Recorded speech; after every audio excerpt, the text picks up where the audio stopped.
2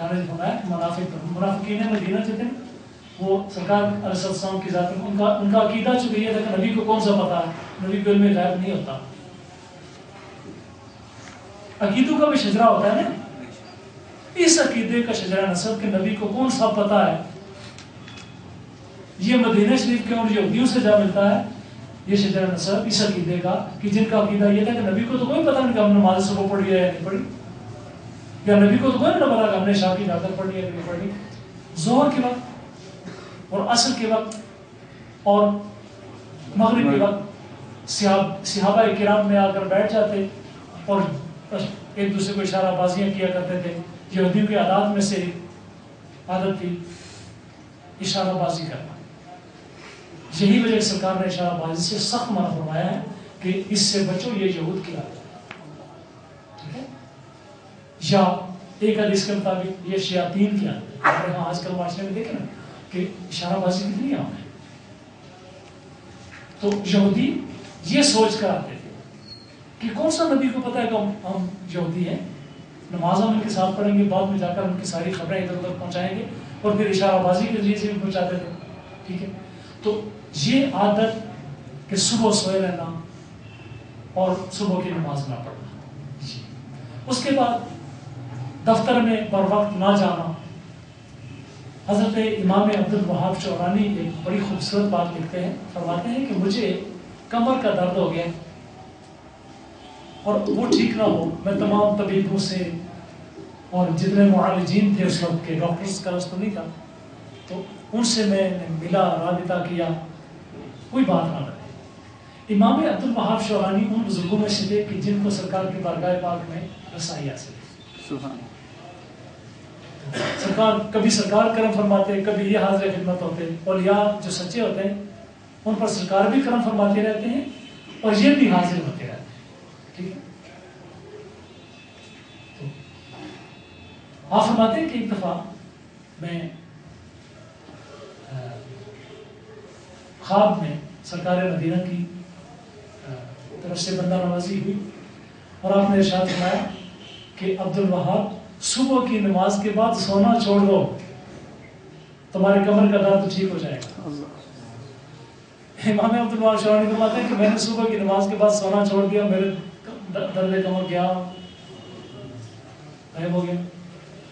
یہ اکثر بابے جو ہے نا اپنے بڑھاپے کا بہانہ بنا کر یہ صبح کے وقت سو جاتے ہیں.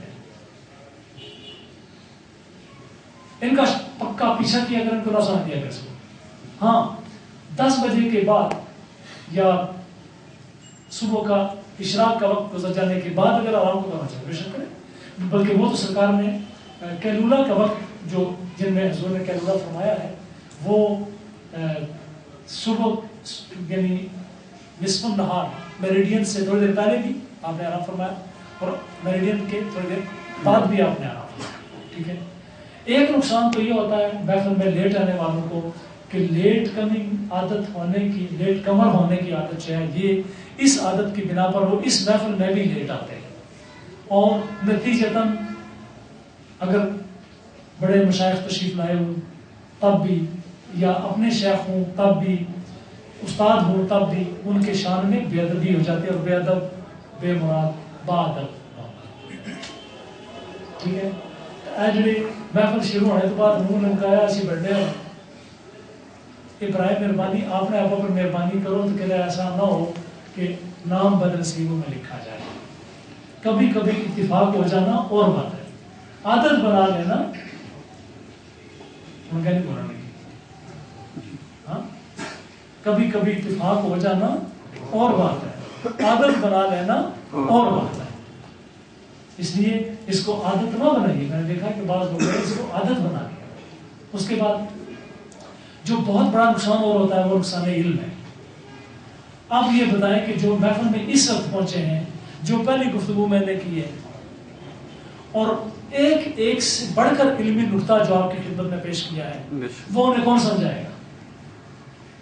وہ آتے بھی ہو، وقت بھی نکالتے ہو، سردی گرمی کی پرواہ نہیں کیے بغیر بھی تم آ جاتے ہو، تو وقت پر آنے میں اور چیزوں کو سمجھنے میں کیا نقصان ہے؟ ٹھیک، یہ یاد رکھیں کہ وقت پر آ کر ان علوم کو سیکھیں جو جہاں پر محنت کے ساتھ لائے جاتے ہیں، محنت کے ساتھ بانٹے جاتے ہیں۔ علوم کا سیکھنا بہت ضروری ہے۔ اور آج کے دیکھیں، آج کی ساری بات ہی علم کی ہے کہ فرشتوں کے سامنے پروردگار کریم نے جو امتیاز آدم رکھا تھا وہ علم ہی تھا۔ نماز کا ٹائم ہو گیا، نماز کے بعد